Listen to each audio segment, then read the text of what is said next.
Assalamualaikum warahmatullahi wabarakatuh. Waalaikumsalam warahmatullahi wabarakatuh. Alhamdulillah, pagi hari ini saya ketemuan sahabat karib. Ini namanya siapa jenengmu? Triselo. Mas Triselo ini orang Semarang. Satu angkatan dengan saya di Bank Indonesia TCPF 7. Saya kemarin melihat di website itu buka pendaftaran 39. Masya Allah. Jadi 132 tahun yang lalu.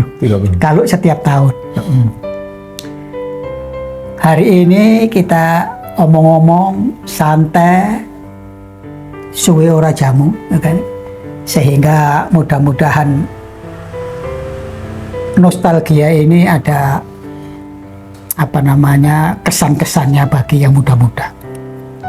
Mungkin begini, Tri. Pertanyaannya adalah, ada nggak cerita sekelumit ketika kamu masuk ke BI? Karena masing-masing kita punya ya. Iya.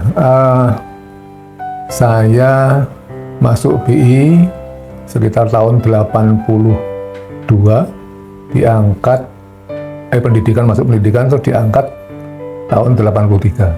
Ya. Nah, kesan pertama saya ya namanya orang desa Semarang, berangkat ke Jakarta, ketemu dengan berbagai teman dari berbagai alumni universitas se-Indonesia. Berbagai daerah, berbagai kultur, berbagai komunitas. Nah, saya waktu itu merasa ya bersyukur. Dan di antara kesyukuran itu, saya kok ketemu sama orang-orang yang sefrekuensi. Nah, antara lain penjenengan ini.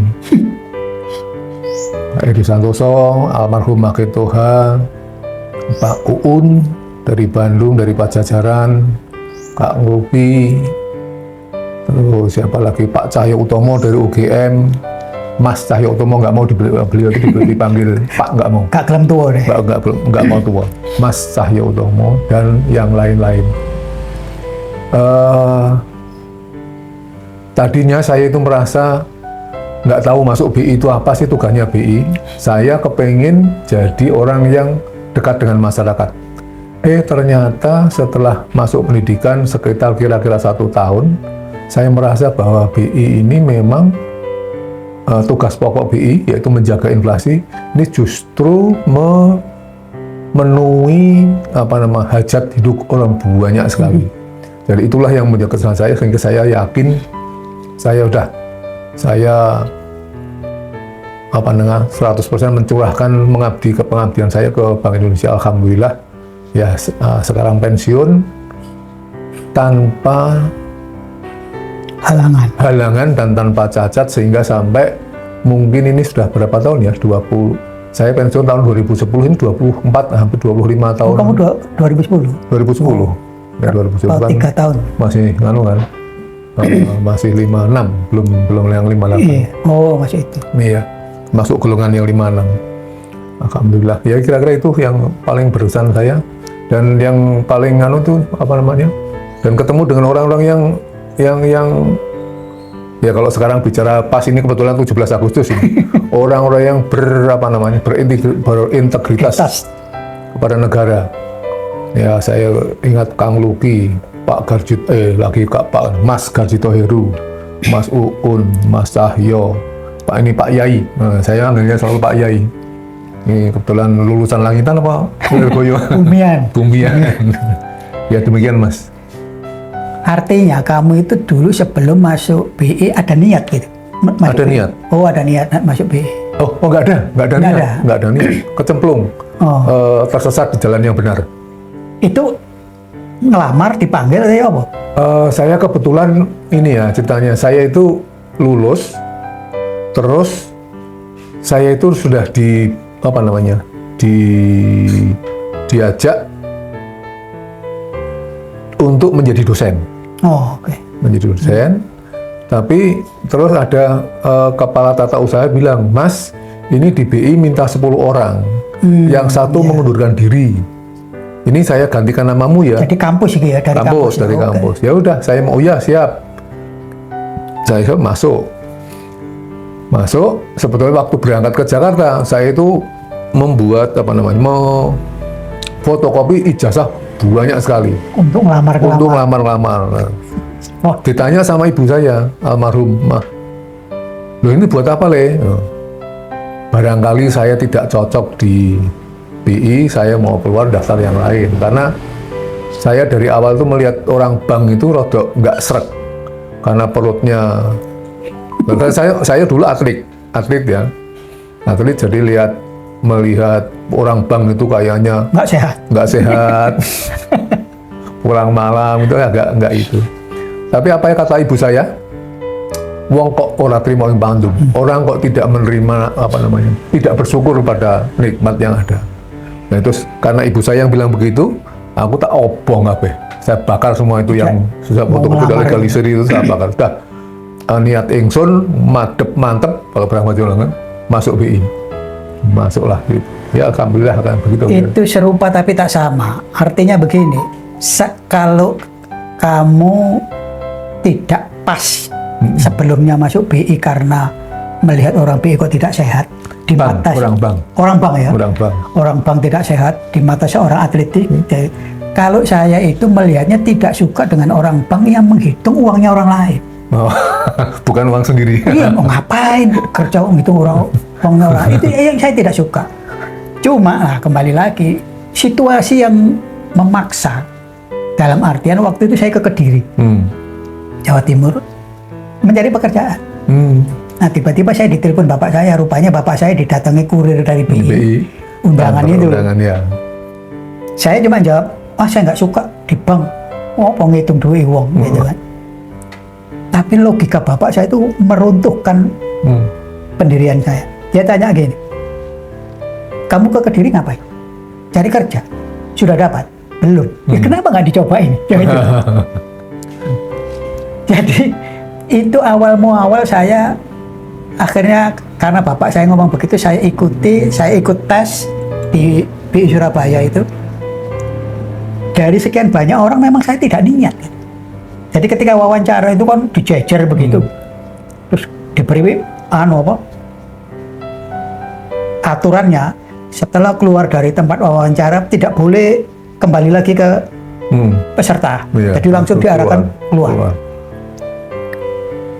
Rupanya almarhum teman kita Amin Sisworo, itu rupanya dia jeli gitu, nggak tahu bagaimana tiba-tiba ada orang keluar di tempat kue-kue itu, ambil kue, Amin itu ikut ambil kue. Nah, rupanya di situ dia tanya apa pertanyaannya.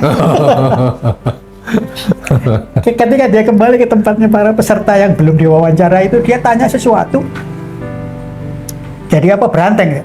Pas giliran saya itu saya jawabnya ngabur gitu. Bahkan di samping saya itu ada anak ketua Majelis Ulama Jawa Timur waktu itu. Dia pakai jas itu. Saya tanya, memang dia senior saya di Erlangga Fakultas Hukum itu. Memang pakai dasi. Oh iya, saya pernah ke bank-bank itu kalau wawancara pakai dasi. Saya itu jangankan dasian, jadi seragam saya itu ya hitam putih SMA itu. Kenal Pak Tamrin? Iya, Surawi Sastra. Pak Tamrin itu dulu mungkin G5, G6 kan? Enggak, sudah Waktu di Surabaya. Oh, di Surabaya G7. Oh, sudah G7 itu? Iya. Karena waktu saya ketemu beliau itu saya dikatain, "Dek, nanti kalau diterima jangan pakai sepatu kat." Jadi saya tidak begitu antusias gitu. Tapi ya jalan Tuhan saya masuk sehingga banyak teman-teman itu, oh BI itu ternyata nerima orang yang tidak niat. Nah kalau saya pikir tidak niat, ya opini publik boleh begitu. Tetapi saya yang merasakan, saya yang dianggap tidak niat itu kok bisa diterima itu di mananya gitu. Saya yang mewawancara itu Pak Marianto dan Saputro sama ya. Saya juga tidak tahu jabatan orang di BI waktu itu. Cuma dari 7 orang itu, orang yang di tengah ini kok sangat dihormati. Setiap dia ketawa, semua ketawa. Saya itu sudah, ini kalau saya melihat gayanya orang ada yang ketawa, ikut ketawa, berarti ini bos. Ternyata benar kan? waktu saya tahun 86 dipindah ke Medan, pimpinan cabang Medan itu kan Pak Tamrin. Tamrin, ketemu lagi. Begitu saya buka pintu, Assalamualaikum, dia, kok entah. Karena di berkas itu kok saya ikut tanda tangan gitu loh. Iya. Pak Tamrin itu melatih, sing ndi wong. Jadi begitu saya masuk, saya ditanya, wis duwe omah, Mas? Jadi karena waktu itu ada dua pertanyaan saya tadi. Saya di mana? Iya. Untuk seluruh Indonesia. Kedua, kalau pegawai BI itu bisa beli rumah. Itu aja ketika saya ketemu di Medan, pertanyaan itu sudah punya rumah. Jadi kembali lagi jalan hidup. Ada yang kita itu sungguh-sungguh, tapi tidak sesuai harapan. Makanya saya kalau ngomong dengan generasi muda sekarang ini, kalau kamu mempunyai sesuatu cita-cita, kejar dengan serius, semaksimal mungkin, tapi maksimal yang jujur loh. Jangan pakai ordal-ordalan ini. Sekarang itu sudah marak ada orang dalam. Ordal. Yang jujur, kalau setelah kita jalani, kok hasilnya berbeda dengan yang kita cita-citakan, yakini bahwa Allah sedang membimbing kita ke tempat yang lebih baik. Saya di BI, kamu tahu sendiri kan. Jadi waktu pendidikan itu saya nggak konsen, karena saya kepingin jadi hakim. Setiap ketemu teman-teman itu, saya tanya kan, dan saya ikut itu. Nah, cuma kemudian ada teman yang ngatain saya gini, kamu jangan menambah saingan kita. Kamu di BI kan sudah diterima. Itu saja yang membuat saya, iya ya, saya salah saya. Jadi kalimat itu yang membuat saya, ya sudahlah, ini mungkin jalan, walaupun saya tidak suka. Dan Anda tahu sendiri kan, berapa orang kita itu? 30, 40? Enggak, 60-an. Oh, 60-an ya? Iya, 60-an bersusut. 60 orang itu 5 orang yang diletakkan di pengawasan bank. Karena background saya hukum, bayangan saya dulu itu ya satker yang menangani SDM apa gitu yang ada kaitan dengan hukum. Tapi ternyata di pengawasan bank nol kan. Dan ilmu sekolah hukum zaman sekarang itu beda dengan zaman dulu. Pelajaran-pelajaran begitu ya susah cari akses. Kalau sekarang kan gampang cari ilmunya itu. Bahkan saya sempat protes kan ke Pak Rahmat Saleh. Dan waktu itu Pak Rahmat Saleh kan jawabnya dengan gaya khas Maduranya itu, kamu itu bibit unggul, diletakkan di mana saja bisa tumbuh. Tapi saya masih ngeyel. Loh, bibit unggul itu kalau diletakkan di lantai tackle ya mati. Sampai saya nasihati oleh kepala bagian SDM waktu itu, saya lupa Pak Alit. Iya, orang Bali itu. Murah Alit. Saya dinasihati macam-macam gitu. Jadi kembali lagi, itu jalan hidup yang saya tidak suka. Saya mau datang wawancara karena bapak saya. Lah, selesai di Surabaya itu kan ngomongnya bukan diterima. Masih ada tes di Jakarta. Sehingga saya itu bawa cuma satu koper. Bukan, tas sekolah itu. Karena bayangan saya setelah selesai wawancara saya pulang. Ya, ternyata di sana satu masih ingat itu kalau nggak salah 1 Oktoberan gitu. Ada upacara. Sehingga SDM itu sepi, tunggu upacara. Begitu upacara selesai saya kok disuruh tanda tangani. Dan itulah akhirnya saya menggelandang di Tanah Abang. Kebetulan ada teman yang sudah bekerja di Jakarta yang menampung saya. Tidak suka. Saya jadi masuk, akhirnya sampai. Nah, setelah saya masuk, kalau ada upacara pensiunan 20 tahun, 15 tahun itu saya masih kok kerasan. Nyambut gaya. Lah kok tiba-tiba saya 31 tahun. Nah, ini menarik. Menariknya gini, saya baru saja juga sama. Loh, orang kok yang diterima Pak Marianto itu orang begitu-begitu gitu. Teman kita Wiono, orang yang suka diterima sama enggak. Kalau Pak Wiono lucu lagi, Pak almarhum Pak Wiono. Ya udah diterima aja, ini benggo lucu-lucuan. Tapi saya mikir begini, Setelah saya masuk, ada tes lanjutan, ada tes psikotes. Ya ketemu lagi Pak, itu tadi almarhum Pak Ngurah Halid. Ngurah Halid. Saya baru tahu, saya menyimpulkan dari beberapa penjelasan beliau, di BI itu Pak Marioto mencari orang yang bisa dibentuk, yang punya integritas. Dan bukannya orang yang sudah jadi, orang yang pinter, tapi orang yang bisa dibentuk. Nah nanti BI ke depan itu memang memerlukan orang-orang, waktu itu kan masih pergolakan ya, boleh dikatakan Orde Baru. Jadi orang memerlukan orang-orang yang memang bisa dibentuk. Jadi ya, saya pikir, oh iya, saya juga tiba-tiba begitu, teman yang lain begitu. Jadi memang waktu itu BI saya memahami Pak Marianto itu mencari orang-orang yang bisa dibentuk, yang dasarnya punya integritas tinggi. Itu kira-kira yang anunya. Ini kayaknya tidak terlalu salah. Kenapa? Waktu saya di Medan itu saya tanya kepada Pak Tamrin. Karena seingat saya, yang membuat Pak Marianto ketawa itu ketika saya ditanya skripsi. Loh, judulnya skripsi kok lagu. Skripsi saya itu kan etanasia, hukum pidana. Hukum pidana, iya. Apa ini? Ya etanasia itu gampangannya bisa mempercepat dan memperlambat kematian. Loh, kalau begitu kamu saya terima aja. Karena nanti bisa mempercepat dan memperlambat kredit. Itu saya ingat itu. Ketika Pak Marianto ketawa, itu kan semuanya ikut ketawa. Yang kedua kata Pak Tamrin, kamu itu lugu. Iya, lugu. Jadi ketika ditanya, kan saya sekali lagi zaman dulu Fakultas Hukum berbeda dengan zaman sekarang. Jadi ketika Pak Marianto tanya, tahu Undang-Undang Perbankan? Tidak tahu. Tahu Undang-Undang Bank Sentral? Tidak tahu. Loh, kamu kan orang Fakultas Hukum. Iya. Ya walaupun Fakultas Hukum kalau nggak diajari, coba. Iya. Itu katanya, iki arek. Polos banget ini. Gitu loh.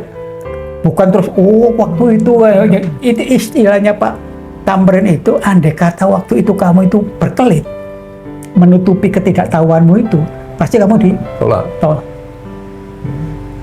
Jadi orang-orang yang... Sehingga ya itu tadi, keluguan dan terus terangan saya itu ternyata itu di situ nasibnya. Ya alhamdulillah, terima kasih Bank Indonesia. Iya, jadi itu tadi, Masya Allah. Kemudian mungkin itu tadi masuk ya, pintu gerbang. Iya. Setelah ada di dalam sebagai pegawai, apa suka duka? Nah, suka dukanya sebenarnya kalau dilihat banyak sukanya daripada dukanya. Kalau saya merasakan, karena saya termasuk orang desa tadi ya, diajari orang tua, diajari lingkungan masyarakat lingkungan kan selalu bersyukur.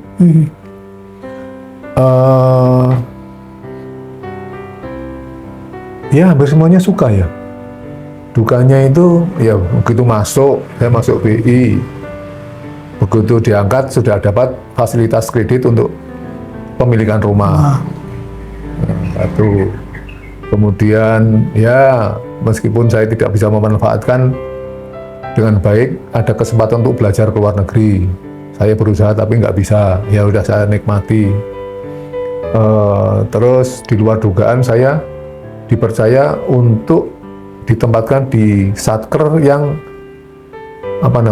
memikirkan hajat Indonesia, yaitu di moneter. Waktu kamu diterima pertama kali satker mau? Kredit kecil. Iya. Kredit kredit koperasi. Jadi kalau saya waktu itu saya ingat kenangan yang paling nggak saya lupakan itu, saya dikasih kredit untuk analis kredit koperasi untuk bimas kredit KKNKP. Bukan KKNKP, tapi tebu rakyat intensifikasi. Tebu rakyat intensifikasi. Itu kan masyarakatnya penggunanya adalah petani-petani yang tergabung dalam koperasi. Nah kalau waktu itu di BI kan ada kredit likuiditas ya.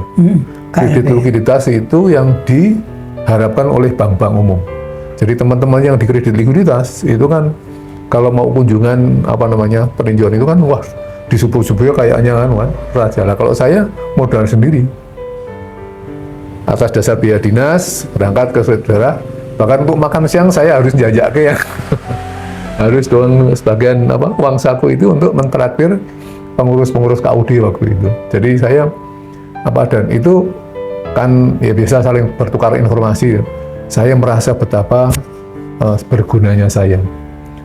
Saya bisa merasakan. Terus ingat waktu cita-cita saya pertama kali, di sinilah saya pengen dekat dengan rakyat. Ternyata di sini ditunjukkan. Bukan hidup hedon dan sebagainya, tapi merasakan betul-betul bahwa apa yang saya kerjakan ini bermanfaat untuk masyarakat. Meskipun nanti di sana ya saya nggak tahu setelah di itu, karena faktanya itu kredit ini kan terus dipolitisir ini, ya itu ya belakangan lah, tapi itu nggak, tapi ya faktanya bahwa kehadiran Bank Indonesia, kehadiran kredit likuiditas, saat itu saya merasakan yakin bahwa itu bermanfaat untuk petani tebu dan yang kira-kira gitu yang artinya itu. Kamu itu pintu gerbang ketika diterima di BI di Satker kredit kecil. Dengan suka duka seperti itu. Ya. Kalau saya pintu masuk pertanyaan pemeriksaan bank. Punya pistol ya. Suka dukanya itu, kalau ngomong suka, begitu kami yang 5 orang itu masuk ke situ, menjadi barang aneh. Mayoritas senior-senior itu sudah punya kultur sendiri. Selain punya kultur, begini loh, ada beban bahwa tadi disebut masalah kredit rumah, kepemilikan rumah. Menurut mereka itu baru bisa memperoleh kredit rumah itu setelah bekerja 5 tahun. Karena waktu itu belum iya, BPI belum. Nah, kita belum masuk itu belum setahun sudah bisa. Iya. Itu dicemburui. Beban apa ya? Psikologi dan fisikal gitu. Kita tuh di kuyo-kuyo gitu. Iya. Ngari cilik kok wis. Gitu. Bahkan saya masih ingat itu ketika saya dipersoalkan waktu saya nanda tangani itu, saya dipersoalkan, kok enak ya? Belum setahun sudah bisa kredit rumah. Saya bilang, mbak saya itu mati. Rumahnya itu dijadikan jadi dia mati itu karena rumahnya untuk Republik ini. Bukan dapat.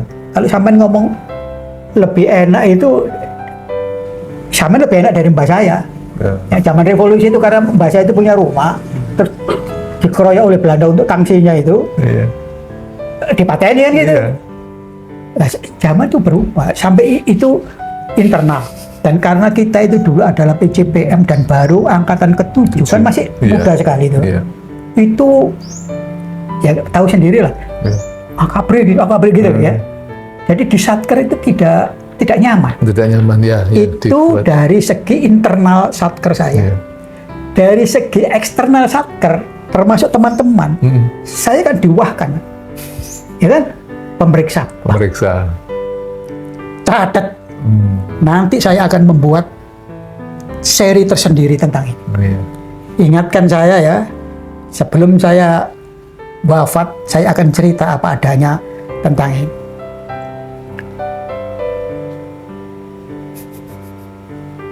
Ya karena dianggap uang kan. Ya namanya pemeriksa itu sampai hari zaman reformasi tahun 2024 sekarang pun kan sampai masih sama. Punya pistol, punya orang itu kan. Tetapi nanti itu ceritanya panjang. Bagaimana saya dikejar-kejar di gedung Bundar. Bagaimana saya diterima oleh Sudikat Mono di gedung Indosemen. Bagaimana saya laptop hilang. Dicuri orang hasil pemeriksaan. Diculik orang. Loh, kalau laptopnya nggak apa-apa, yang punya laptop itu dibawa. Jadi itu hal-hal yang mungkin dilihat oleh orang lain sebuah kemewahan gitu. Tetapi saya sebagai pribadi sampai hari tua saya itu saya pegang. Ya sekalian aja supaya setelah saya pensiun saya 2 kali menjadi komisaris bank. Komisaris utama bank. Dua-duanya saya mundur. Itu nanti akan saya ceritakan pada episode tersendiri. Jadi artinya apa? Zaman itu berubah. Tetapi perilaku manusia itu primitif. Jadi nggak bisa, zaman saya dulu begini-begini, bayar kedes. Ya. Itu tergantung orang. Ya, betul. Ya mohon maaf, Value, karena ini teman baik saya harus saya sebut. Masuk pengawasan itu 5 orang. Ya. Di antaranya adalah Yunus Hussein Ya. yang kemudian menjadi ketua PPATK yang pertama. Saya merasa hilang, bukan hilang, kehilangan ketika dia sekolah ke luar negeri. Merasa nggak ada teman saya. Nggak ada teman, ya. Itu PCPM yang angkatan ke-7. Ada 2 orang PCPM itu yang sangat membuat saya itu bertahan. Yang kedua angkatan ke-6. Kelima kok? Ke-6. Ke-6. Karena ke-6 itu semuanya Iya. pemeriksa. Oh iya. Ke-6. Ya, kakak kelas ya. Baru kita hanya 5. Orangnya. Angkatan yang ke-6 itu ada yang namanya Hatip Hadikusumo. Anaknya Ki Bagus Hadikusumo. Saya merasa tidak ada pembela ketika 2 orang ini sekolah ke luar negeri. Lah memang ya itu tadi, saya dulu kok tidak kepingin sekolah gitu loh. Iya. Kok ketika saya merasa sendiri itu kok nggak kepikiran gitu. Kepikiran. Karena apa?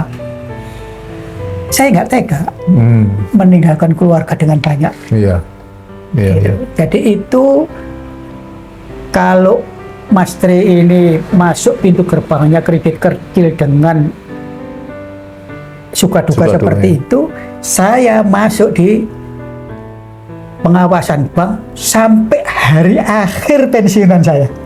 Tidak pernah berubah saya di pengawasan. Ikut jangan dibayangkan kerasan Mbak ini. Jadi, nah ini mumpung saya juga mengingat diri saya sendiri.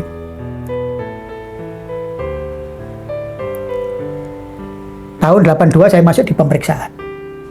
85 saya dikursuskan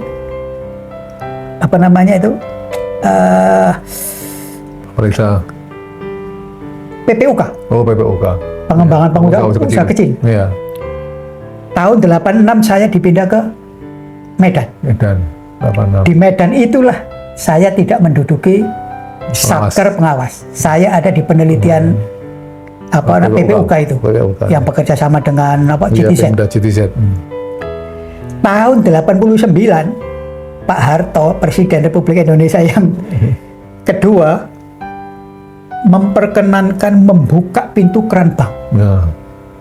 Nah, disitulah banjirnya bank-bank baru. Pakto ya. Pakto 88 itu. Bank-bank baru, ya bisa dibayangkan, zaman Pak Rahmat Saleh itu dia menghendaki sekitar 25 bank saja. Tapi tiba-tiba zaman tahun 88 dibuka selebar-lebarnya. Pak Adrianus Moi. Ya. Pendirian bank, kayaknya nasib saya ke situ lagi. Karena kurang orang, saya ditarik lagi. Ya jadi itu anunya. Nah nanti ini kalau saya ngomong begini di kepala saya itu penuh sesak. Penuh sesaknya itu apa? Itu tadi karena beban moral setiap ketemu teman, setiap ketemu saudara, setiap ketemu tetangga, posisi pemeriksa dan pengawas bank itu dianggap mewah. Karena logika yang dibangun itu begini, pengawas pasar saja kalau pulang mendapat sayuran, apalagi pengawas bank. Tapi nanti saya buktikan di dalam kehidupan saya sampai di hari tua saya bahwa itu tergantung manusianya.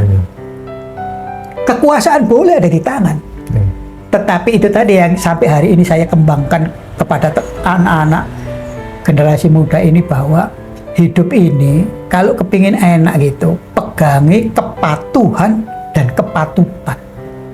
Patuh itu dasarnya formalitas. Orang itu tidak akan ditangkap kalau formalitasnya ada. Tetapi bagi saya formalitas saja itu tidak cukup, harus disertai dengan kepatutan. Patut atau tidak? Lah patut itu dasarnya moralitas. Jadi kalau dua ini dijalankan itu, ya insya Allah lah.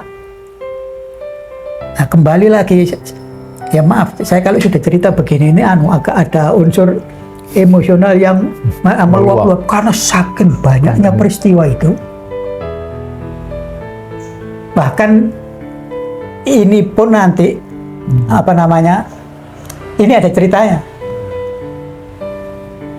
lukisan ini berkaitan dengan karier di perbankan.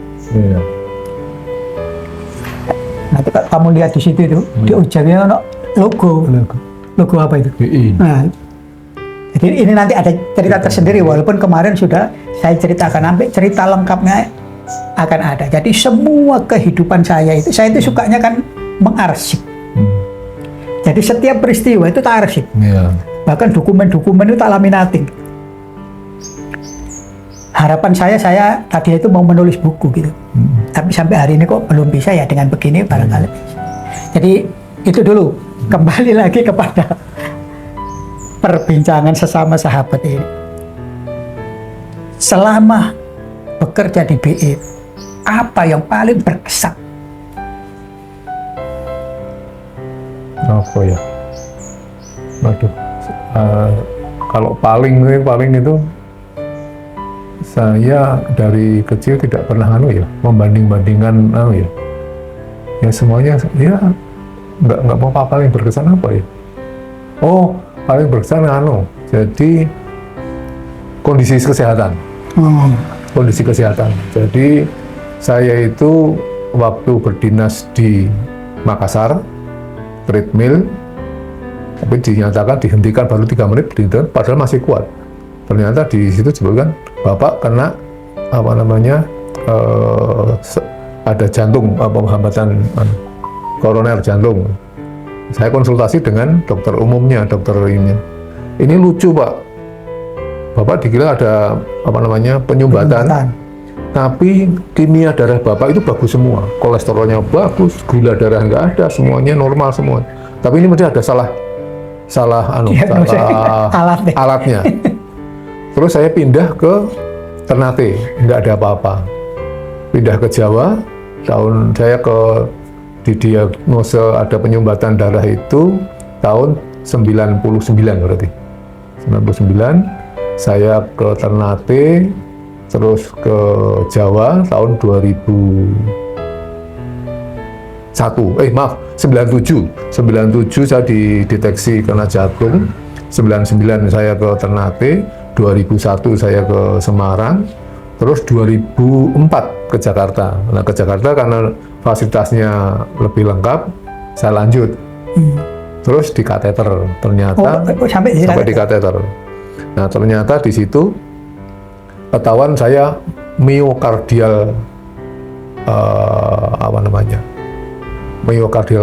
lupa lah saya istilahnya. Nah itu ternyata pembuluh darah saya yang sebelah kiri ini lemes tidak kuat gitu. Jadi harus diperkuat. Nah begitu diperkuat, ya oke, berjalan terus. Tapi ada satu hal yang ini, setiap kali ditanya, Pak Triselo sakit jantung ya? Iya Pak, dulu pernah diintervensi, tapi sudah nggak apa-apa, sehat, saya semakin sehat sekarang.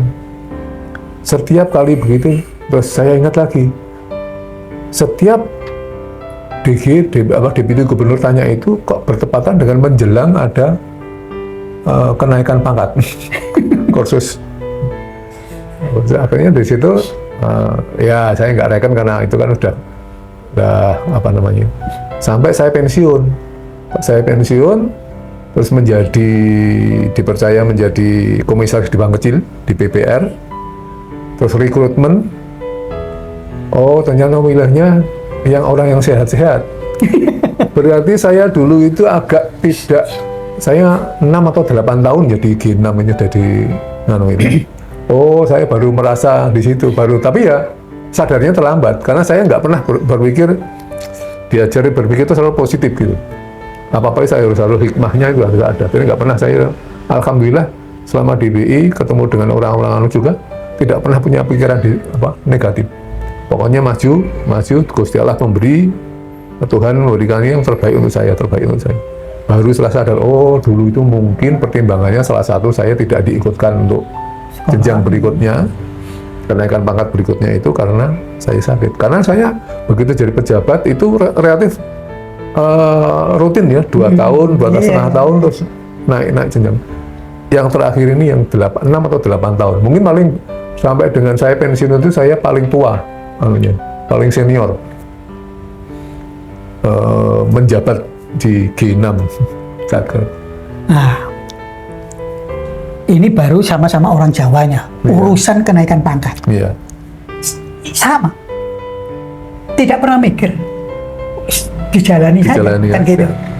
Cuman, ini ada cerita, kalau saya lihat, mungkin dengan sampean saja saya itu G4, G5-nya duluan sampean, ya kan? Iya. Jadi saya lebih parah gitu, kalau ngomong sakit tadi. Lebih parah, tapi ya sama dengan beliau ini bahwa ya udah biarin aja gitu. Sampai yang begitu agak dramatisir itu ketika mentok G6 itu sama seniornya. Jadi suatu hari saya itu sudah G6 itu yang sudah menurut orang saya sih tidak mikir ini mentok apa ini bukan urusan saya gitu. Karena di dalam pikiran saya itu itu tadi, kalau saya sudah berusaha maksimal, saya bekerja itu kan berusaha untuk berprestasi. Kalau saya sudah maksimal kok hasilnya tidak sesuai, Allah sedang membimbing saya ke jalan yang lebih baik, gitu. Karena ngomong cara pengajian gitu kan, apa yang kamu sukai belum tentu baik. Apa yang kamu tidak sukai belum tentu buruk, kan gitu. Kalau pakai ngomong kitab suci. Nah sama dengan pangkat itu, saya tidak mikir gitu. Nah ketika 6 mentok itu, suatu hari, nah ini dramatis sekali. Suatu hari ada pengumuman SPB. Yang protes itu staf saya, yang sekarang ada di Cina. Jadi dia datang ke saya pagi-pagi, Pak, maaf Pak, saya nggak terima. Loh, karena bapak saya diperlakukan begitu. Menurut dia, yang intinya itu kok yang dipilih orang lain, bukan sampean. Gitu loh. Atau paling tidak dua-dua lah. Gitu kok sampean. Ya ngapain aku? Enggak, saya nggak terima. Loh, terserah, kok nggak terima nggak apa-apa. Tapi bagi saya, yang menunjuk saya ikut atau tidak itu kan orang lain. Lah kalau misalnya orang tuh ngomong, menurut saya kamu tuh belum waktunya ngomong apa aku. Sehingga akhirnya itu pertama. Yang kedua, ini setelah ganti pimpinan ini, pimpinan yang ini baik sekali, yang baru. Jadi suatu pagi saya diajak sarapan makan bubur, udah makan selesai terus dia bilang, Cak, sampean sowan ke disebut nama lah, salah seorang deputi gubernur yang membawai tentunya kan. Saya sudah cerita bahwa sampean sudah selayaknya saya usulkan ikut SPB. Saya diam saja. Tapi karena saya diam saja, wah saya harus ngomong nih kan gitu. Karena prinsip saya itu, saya kalau sudah urusan pangkat itu saya nggak suka. Karena bagi saya ini apa? Terus itu memalukan untuk saya bukan pengemis. Kasarnya gitu begitu. Ini susahnya kalau orang Jawa Timur kan kasar gitu. Saya diam, tapi karena begitu, saya jawab, Mbak, kalau sampean yang sudah lapor kepada petinggi bahwa saya sudah pantas ikut, yaitu kewenangan sampean, karena sampean pimpinan saya. Tapi kalau saya minta, itu ya aib lah, bukan aib saya saja, organisasi sehebat ini kok ya kasarnya ngemis. Ya dilihat saja jenjang karirku kayak apa. Tiba-tiba si bos saya ini marahnya begini, sampean itu merasa sudah dikenal di BI ini, sehingga tidak perlu mengenalkan diri gitu loh maksudnya. Ketika ngomong begitu, Surabaya saya keluar. Oh iya, saya memang orang terkenal di BI ini, tetapi setiap orang mendengar nama saya, entah saya. Udah selesai begitu saja, tiba-tiba ya itu tadi. Dan ini memang ada seseorang yang setelah tahu saya masuk dan sebagainya, itu telepon khusus hanya bicara begini, nek aku ro koyo ngono, aku iki wong Surabaya lho, gayaku ya kayak kon. Tapi selama ini tak tahan, hanya ingin mengikuti apa namanya kultur. Lah kon itu tak delok, maksudnya kon itu saya tidak mengikuti kultur lembaga ini. Kok sampai ke situ? Loh, nah, urusan begitu itu jangan marah dengan saya. Saya sendiri juga heran kan. Nah, dan saya buktikan. Orangnya masih ada ya. Kalau saya sebut namanya sampean pasti tahu. Direktur DSDM. Jadi begitu saya masuk CSPP tak telepon. Ya, saya ngerti. Apa sebabnya saya diterima? Apa jawabnya? Oh mas, itu kan melalui expert. Ada lembaga expert itu kan. Jadi ya sampai memenuhi kriteria yang ditentukan. Yang ikut CSPP berapa orang? Ada 100 atau berapa? Padahal yang dipilih kan 24. Oh iya, satu kelas. Dari yang lain itu apa tidak ada nilainya yang sama dengan saya?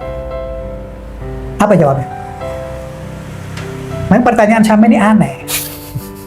Biasanya orang tanya, kenapa saya tidak masuk?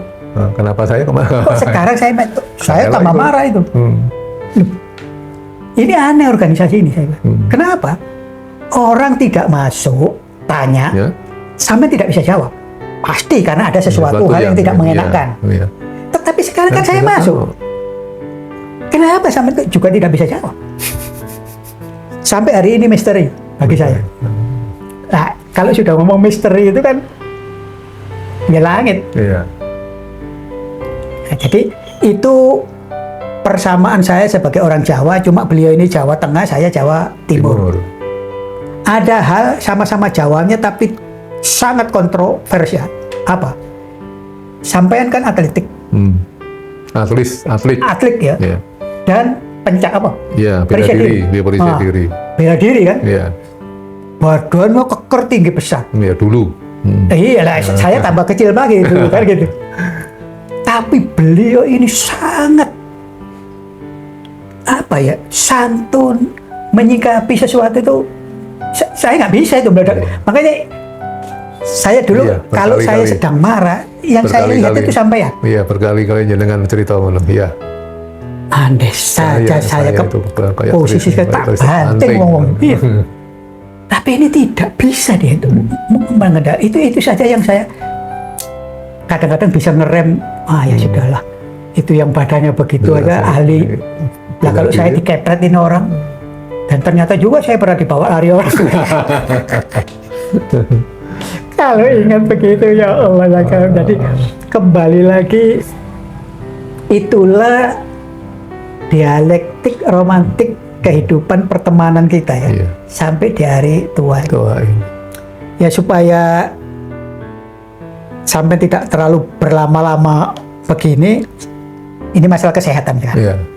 Sampai tadi ceritakan karena ada faktor kesehatan itu yang menyebabkan kan gitu.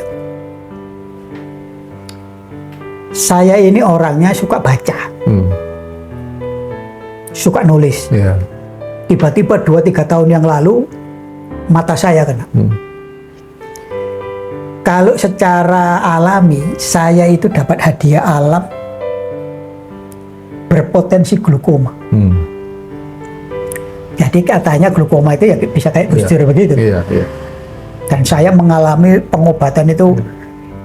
Kalau saya berpikiran sebagai seorang pedagang, bosan sana.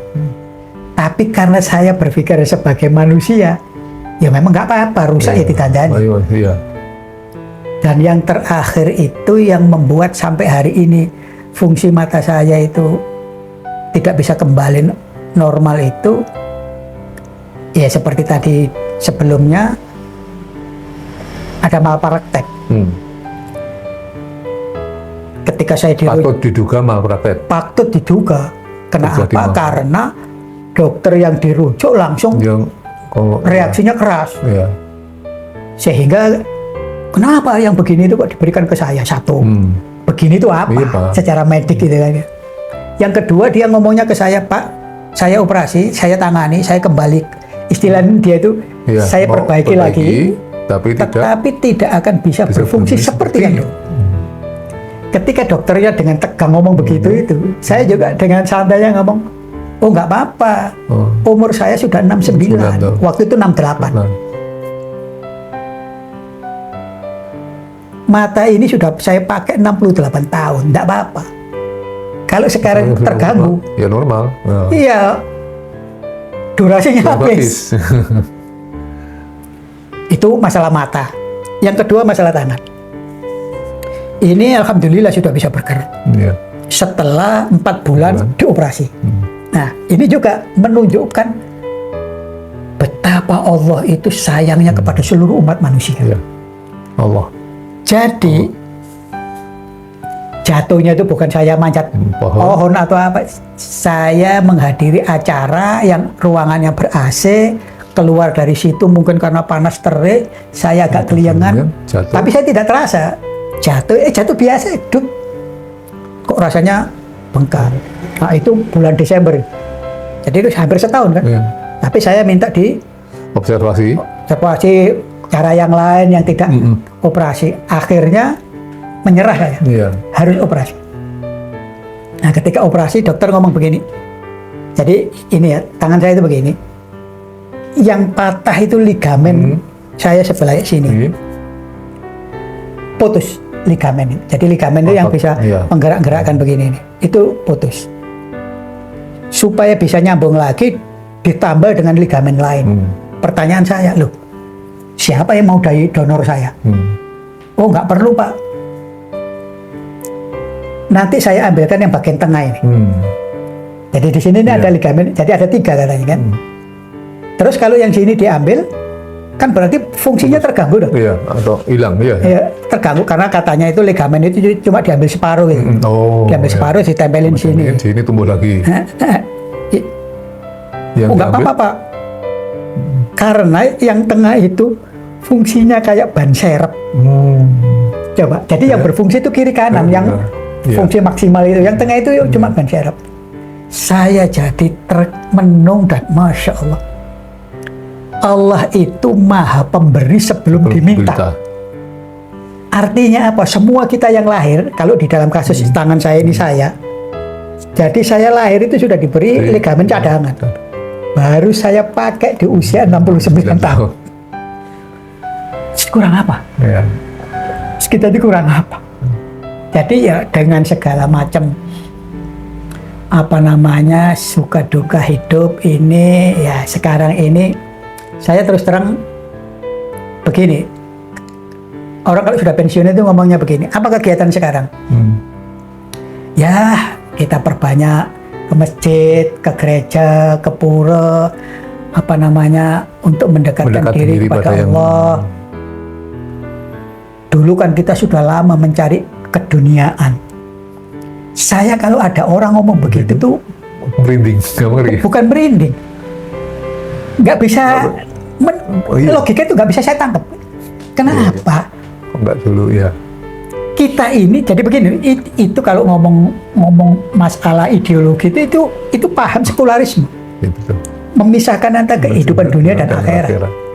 Padahal yang namanya kehidupan sebagai manusia hamba Tuhan itu di mana saja ya dua itu, dunia dan akhirat. Dan kayak uang ya. Iya, jadi bolak-balik ya harusnya seimbang. Satu aja. Jadi nggak ada, dulu itu sebelum pensiun saya ngejar dunia. Sekarang saya sedang akhirat, sudah waktunya kembali. Kalau ada orang ngomong begitu, saya bilang begini, makanya banyak orang korupsi. Karena di logika mereka itu adalah ketika mengejar dunia itu apa saja boleh. Lupa akhirat, ya. Padahal sebagai pegawai, pedagang, petani, jujur ya harus jujur. Mobil aja ada gas, ada rem ya. Betul, harus itu seimbang. Iya. Jadi kalau sekarang saya terus terang saja kalau ngomong begini terus kedengaran orang komplek, saya dimarahi. Satu-satunya pensiunan yang tidak rajin sholat berjamaah di masjid. Kalau saya ditanya orang, lupa sudah pensiun kok? Karena di logika saya tidak seperti itu, gitu loh. Iya. Di rumah saja saya itu bisa berjamaah, gitu loh. Iya. Dan nah itu tadi karena seperti tadi sampean datang ke sini saya agak sedikit lama itu karena saya lagi nulis. Jadi saya itu begitu habis subuh nulis. Itu bisa apa? Bekasnya bisa sampean lacak di majalah pensiunan. Itu pasti ada. Itu belum di apa? Facebook, di YouTube, Instagram. Sekarang ditambah YouTube. Jadi saya merasa bahwa fisik saya di rumah, tapi saya berbagi. Karena secara fisik ya saya terbatas, harus ketemu orang. Ya mohon maaf ya, ini ya apa namanya, itu kan cara orang bisa saja ya, daripada di rumah ngalamun ya kumpul-kumpul kan gitu kan. Nah kalau saya itu kumpul-kumpul itu marah kok kurang itu. Kenapa? Karena setiap kumpul gegeran. Nah, sama tak kasih tahu Masjid Baitul Ihsan. BI. Di BI itu Kebon Sirih itu. Ketika saya masih bekerja di sana, saya itu kan tidak mau mendengar khotib itu terus duduk diam saja. Gitu. Mesti di kepala saya itu dang. Begitu ada hal yang tidak pas, bukan saya orang pintar dan paling benar, tapi justru untuk mengklarifikasi salah nggak pendapat saya. Itu setiap khotib saya gituin. Turun khotbah. Masih saya tanya, diskusi. Tapi yang marah siapa? Pengurus masjid. Kalau semua khotib sampai tanya begini nanti banyak yang nggak mau di sini. Saya jadi sampai hari ini bingung. Kok bisa mestinya dia itu kan, terima kasih Pak, Bapak tanya begitu sehingga ya mohon maaf ya, khotib-khotib itu kan mayoritas sibuk. Karena sibuk nggak pernah cari referensi baru. Jadi sejak saya kecil coba lihat aja. Kalau puasa itu ayat itu aja sampai nanti kalau orang mati ya ayatnya itu aja, orang nikah ayatnya itu aja. Jadi nggak ada kemajuan, tapi dengan ditanya, oh iya kok ini ada orang tanya begitu ya. Maksud saya, tapi saya dianggap salah. Ya karena daripada saya nyusahin pengurus masjid ya sudah saya diem di rumah saja. Itu jadi, tapi jangan ditiru oleh yang lain-lain. Karena anunya orang itu berbeda-beda. Alasannya berbeda. Saya kalau ketemu orang mudorotnya lebih besar, lebih baik saya pilih mudorotnya yang lebih sedikit. Saya juga sama, jarang jamaah di masjid, tapi pertimbangannya sama. Bahwa pertimbangannya adalah karena anak saya 2 perempuan semua. Tak tinggal agak ada. Jadi ya sholat di rumah jamaah. Tapi kalau di luar, saya berusaha untuk jamaah. Misalnya sholat 5 waktu di rumah sakit, saya habis wudhu mesti nunggu orang lain untuk makmum atau saya ajak untuk berjamaah. Jadi artinya ini yang terakhir ini bukan sebuah pengajian atau fatwa, tetapi itu pendapat yang harus digarisbawahi adalah manfaat dan madarat. Lah yang tahu manfaat mudarat itu kita. Begitu kita menghitung, mudaratnya lebih besar, kita melakukan A. Mudaratnya lebih kecil, kita melakukan B. Itu yang tahu kita. Dan hidup material dan spiritual itu harus menyatu sama. Nggak ada bedanya. Sekali lagi saya ulangi, jangan ngomong, kalau pensiunan itu mempersiapkan akhirat. Dulu enggak, bukan. Dari dulu sampai sekarang begitu. Dan sekarang pun harus tetap. Sekarang pun jangan terus anggap wirid saja gitu loh. Tetap diri. Nah, ini sampai mau saya tutup jadi saya kepancing. Bukan, maksud saya itu begini. Ada orang mengatakan begini, diam saja rezeki itu datang sendiri. Keliru. Quran loh, yang ngomong Quran loh, bukan saya. Itu ada 3 rezeki itu. Rezeki yang tidak minta diberi. Itu kepada semua orang. Beriman kayak kafir kayak udara, air hujan, tumbuh-tumbuhan, itu tidak diminta tidak diberi. Yang kedua adalah rezeki yang datang sendiri. Ya kita duduk-duduk datang sendiri. Jadi kita duduk-duduk di rumah nggak ngapa-ngapain. Ada sebabnya itu. Nggak, ya sebab dari orang lain bukan dari kita. Jadi tiba-tiba ada orang nganterin selamatan. Karena ada orang mati. Ada walimahan pernikahan, walimahan orang hajian. Itu kan rezeki juga itu. Jadi kita tidak ngapa-ngapain di rumah. Tiba-tiba datang. Tetapi yang ketiga ini adalah rezeki harus dijemput. Harus dijemput. Dan ini kalau saya tidak tahu, tapi kalau saya hidup selama 69 tahun itu, rezeki yang harus dijemput itu universal. berlaku untuk siapapun, Siapa saja. agama apapun, Apa saja, etnis gender apa apapun, saja, laki, perempuan, kecil, gender, besar, gender, anak-anak sama saja harus. itu harus harus ya dijemput. dijemput. Nggak bisa. Jadi kalau sampean cuma mengandalkan rezeki itu diberi, ya dapatnya dikit. Iya. Ya air hujan, zaman kan kepingin Iya. minum ya keluar kan, mangap begini air hujan masuk ya. Terus nunggu pohon-pohonan yang jatuh. Itu ya cuma itu. Iya.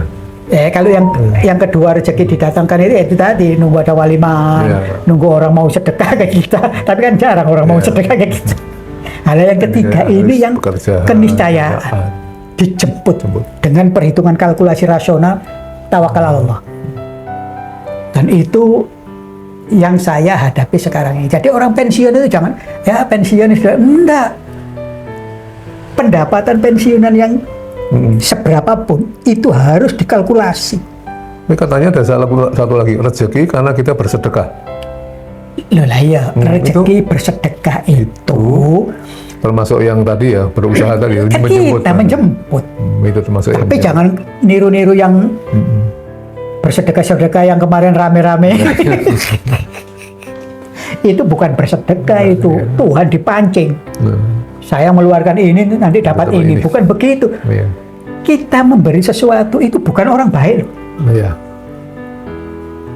Bagi saya ya, Iya. memberi sesuatu kepada orang itu kita bukan orang baik. Tidak ngajari, tidak memberi pelajaran. Bukan orang baik itu bukan berarti karena sampean itu orang baik hati, Terima bukan. kasih. Itu untuk kepentingan kita. Oh. Jangankan yang sedekah yang Ya. hukumnya sunnah, ya. Sunnah. Yang wajib zakat.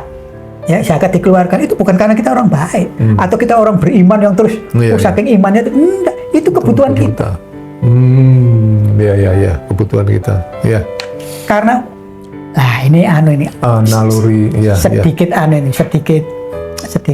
apa namanya, ada cerita Imam Syafi'i itu kan imam mazhab yang terkenal. Kalau mau berfatwa itu dia bertanya kepada temannya yang pengembala kambing, coba. Syaiban namanya. Syaiban. Jadi suatu hari dia tanya, waktu mau berfatwa zakat itu dia tanya, Syaiban, kambing itu dizakati setelah berapa ekor? Ya. Kamu tanya saya apa pendapatmu? Dia tanya kamu. Kalau pendapat saya seekor pun wajib dizakati. Karena ini juga karunia Tuhan. Nah, tapi seorang Syafi'i yang menjabat menjadi ulama istana, dia kan berpikir lah, kalau saya berfatwa bahwa satu ekor kambing harus dizakati, ya miskin semua orang-orang ini kan. Makanya ditemukanlah rumus 40 itu. Jadi orang itu punya modal. 2,5 dinaikkan. Nah, itu tadi. Jadi kalau kamu punya kambing, domba, sapi 40, maka seekor zakatnya. Ini sesungguhnya sebuah kebijakan seorang ulama. Tapi bagi Syaiban, nggak benar kok ini. Setiap ada rezeki. Uang ini sudah rezeki kok harus diberi. Jadi artinya apa? Yaitu tadi zakat pun itu bukan karena kita orang beriman, orang baik itu dia orang soleh terus zakat. Enggak, itu kepentingan kita. Itu sama saja ketika saya sholat. Saya itu kalau sholat, saya hilangkan di kepala saya ini bahwa ini kewajiban Tuhan, kalau tidak Tuhan marah. Iya. Enggak. Ya. Allah itu disembah, tidak disembah ya tetap Tuhan. Iya, tetap. Iya. Nah, sholat itu kewajiban kita, kebutuhan kita. Kebutuhan kita. Nah, saya kepada anak-anak di Bogor itu saya cerita seperti itu. Kenapa kamu makan? Karena lapar, Pak. Adakah yang memerintah kamu makan? Tidak ada. Kenapa? Kalau misalnya tidak makan, lapar. Kayak gitu sholat itu. Jadi bukan karena kalau enggak kamu masuk neraka. Kalau enggak, nggak ada hubung. Tuhan itu bukan Agujo yang nyiksa begitu. Iya. Tuhan itu Ar-Rahman Ar-Rahim di awal. Bismillahirrahmanirrahim. Jadi apa namanya? Watak kasih sayangnya itu lebih dahulu daripada siksanya. Iya. Tentu ya begini kan, saya tidak minta sudah diberi kelengkapan ligamen sejak lahir. Jadi Allah itu jangan dibayangkan nanti kalau kamu tidak begini akan begitu, bukan. Semua perintah itu kebutuhan kita, itu aja. Jadi ya, sehingga saya itu kalau Allahu Akbar terus merasa bahwa kalau saya tidak melakukan ini saya akan mendapat dosa. Itu saya revisi saya. Enggak. Iya, iya. Enggak begitu Allah itu. Iya. Ini kebutuhan saya. Harus butuh doa, harus butuh komunikasi, harus butuh gerak. Ya walaupun sekarang sudah agak tua ini banyak duduknya kan. Iya, iya. Nah itu. Jadi waduh nek diterusnya bisa Kak Balongan. Iya. Jadi itu yang kira-kira berkah saya pagi hari ini. Amin, amin. Bisa ketemu sahabat karib. Alhamdulillah, alhamdulillah. Akhirnya pertemuan ini saya tutup. Yu painten ketiban cendelo, nyuwun ngapunten kelepatan kula.